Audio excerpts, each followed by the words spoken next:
Hello guys, welcome to our channel. Today we will be sharing our weekly analysis of gold and BTC. तो gold से start करते हैं। अगर आप ध्यान से देखोगे तो गोल्ड में बहुत दिनों बाद ये हमारा रेजिस्टेंस टूट चुका है और गोल्ड हमारा हाईली बुलिश हो चुका है। अगर स्ट्रक्चर वाइज आप अगर देखते हो तो मार्केट यहाँ पे एक न्यू ब्रेक ऑफ स्ट्रक्चर दे चुकी है और ये हमारा एक स्ट्रक्चरल लो है, ठीक है, डेली में। तो ट्रेड लेने के लिए हमें छोटे टाइम फ्रेम में जाना पड़ेगा। 4 आवर में अगर आप देखते हो तो हमारा यहाँ पे एक न्यू ब्रेक ऑफ स्ट्रक्चर हो चुका है 4 आवर में, है ना। और ये हमारा लो। 4 आवर में हमें ट्रेड लेने के लिए क्या क्या दिख रहा है? एक तो ये हमारा डिमांड हो गया और एक हमारा ये सपोर्ट लेवल हो गया, ठीक है। अगर मार्केट नेक्स्ट वीक में रिट्रेसमेंट लेती है, रिट्रेसमेंट लेकर यहाँ पे हमें 5 मिनट में कुछ कंफर्मेशन दिखता है, जैसे कि चेंज ऑफ कैरेक्टर 5 मिनट में, तो हम यहाँ से बाइंग के लिए जा सकते हैं। या यहाँ अगर नहीं दिखता है तो हम लोग यहाँ से इस वाले सपोर्ट से 5 मिनट के कंफर्मेशन पे हम लोग यहाँ से बाइंग ले सकते हैं, ठीक है।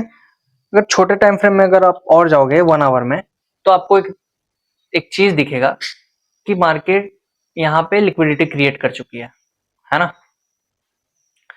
तो अच्छा एक्यूरेसी वाला ट्रेड अगर हमारा होगा तो ये नीचे वाला ही जोन होगा, क्योंकि ये लिक्विडिटी है इधर।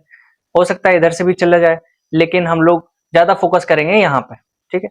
और अगर आप पूछोगे कि मार्केट जा कहाँ सकती है तो हम लोग उसका फिबोनाची का यूज करेंगे। ये फिबोनाची का एक्सटेंशन है।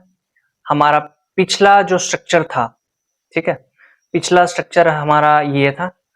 स्ट्रक्चर से अगर आप ये लगाते हो तो हमारा जो 1 आवर का जो होता है टारगेट, वो कंप्लीट ऑलरेडी हो चुका है। यहाँ पे अगर आप देखोगे तो ये हमारा एक जोन बनता है, ठीक है, हमारा टारगेट का। तो 1 आवर के अकॉर्डिंग हमारा ये टारगेट कंप्लीट हो चुका है फिबोनाची के हेल्प से। लेकिन अगर आप 4 आवर के स्ट्रक्चर से आप फिबोनाची लगाते हो, ठीक है, ये लो, ये हाई, ये लो, तो हमारा ये जो है ना लेवल अभी तक पेंडिंग है, टारगेट हमारा अभी तक पेंडिंग है। तो हम लोग नेक्स्ट वीक में देख सकते हैं कि मार्केट वापस से एक रिट्रेसमेंट ले, रिट्रेसमेंट लेने के बाद इस जोन को टैप करे, यहाँ पे हमें कंफर्मेशन दे, या इस जोन को टैप करे और कंफर्मेशन दे। कंफर्मेशन पे हम लोग वापस से बाइंग कर सकते हैं। हमारा बायस बाइंग का ही रहेगा और हम लोग 3619.5 तक का टारगेट कर सकते हैं, या फिर 3664 तक का टारगेट कर सकते हैं। गोल्ड का बस इतना ही है। हम लोग अब बीटीसी को देखेंगे, ठीक है।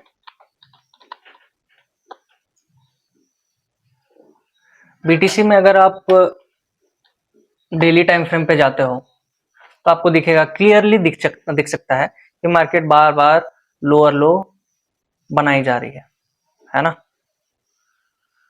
लोअर लो बनाई जा रही है। तो हम लोग एक्सपेक्ट कर सकते हैं कि बीटीसी में अगर आप ध्यान से देखोगे तो ये हमारा नया स्ट्रक्चर है, स्ट्रक्चर जो ब्रेक ऑफ स्ट्रक्चर दे चुकी है, और ये हमारा लो है, ठीक है। आप इसको नॉर्मली सपोर्ट जैसा भी मान सकते हो। तो ये हमारा लो था जिसको मार्केट ने क्या किया, यहाँ पे लो को तोड़ दिया। क्लियर इंडिकेशन इसको बोलते हैं कि मार्केट सेलिंग जाना चाहती है, ठीक है। तो कहां तक जाना चाहती है, ठीक है, ये भी देख लेते हैं। तो ये हमारा चेंज ऑफ कैरेक्टर हो गया, और चेंज ऑफ कैरेक्टर होने के बाद में मार्केट बीटीसी ने क्या किया कि एक और ब्रेक ऑफ स्ट्रक्चर दे दिया। ये रहा हमारा ब्रेक ऑफ स्ट्रक्चर। अगर आप ध्यान से देखोगे तो ये हमारा हाई था, हाई पे ये हमारा एक जोन बनता है रेजिस्टेंस का। मार्केट ने क्या किया है कि पहली बार मार्केट ने इस रेजिस्टेंस को टैप किया, टैप करके फॉल हुई, ठीक है। दूसरी बार वापस से टैप किया और वापस से फॉल हो रही है।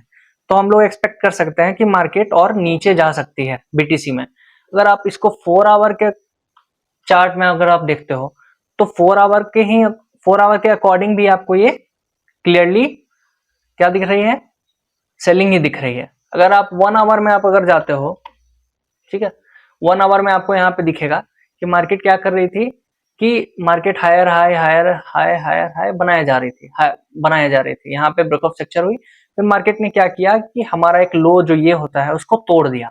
मतलब यहाँ पे क्या हुआ क्लियर इंडिकेशन है कि मार्केट सेल जाना चाहती है। ठीक है, तो यहाँ पे हमारा क्या हो गया, चेंज ऑफ कैरेक्टर हो गया। अब क्या हो सकता है कि मार्केट अगर इस सप्लाई लेवल पे आती है, ठीक है, इस सप्लाई लेवल पे, तो हम लोग एक्सपेक्ट कर सकते हैं कि मार्केट यहाँ से फॉल हो सकती है और इसका टारगेट हमारा 107.3 हो सकता है। तो अगर नेक्स्ट वीक में मार्केट क्या करती है कि रिट्रेस लेकर इस वाले सप्लाई लेवल तक आती है, तो हम लोग यहाँ से कुछ 5 मिनट के या 15 मिनट के कंफर्मेशन पे एक सेल देख सकते हैं। हमारा स्टॉप लॉस ये रहेगा, सेल लेने के बाद हमारा टारगेट ये इजीली हो सकता है।